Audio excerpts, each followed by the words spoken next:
আর আমাদের এখানে যেমন ওরকম আপনারা আপনারা নিতে চান এই অনার্স মাস্টার্স পাস তো অনেক পরে আপনি এখান থেকে অনার্স পাস করছেন অবৈধভাবে আপনার বাংলা আপনারা এখন ওখানে থাকতে পারবেন তার কোনো রকমের ভ্যালু নেই ভ্যালু হচ্ছে যে ছেলেমেয়েরা পড়াশোনা অর্থবিত্তশালী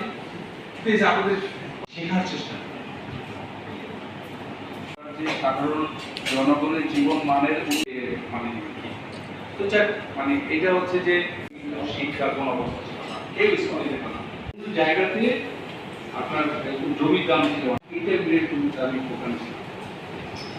আমাদের দেশ যে উন্নত হয়ে গেছে সবাইকে অনেক অনেক ধন্যবাদ জানাই আসলে আল্লাহ আপনাকে হেল্প করবে কিন্তু আপনি যদি না তখন আমরা তখন খেয়াল করতেন যে এনাদের সাথে আমার সকালবেলার যে আমার এই বেদে সম্প্রদায়ের সাথে আমার অনেক অনেক ইতিহাস আমার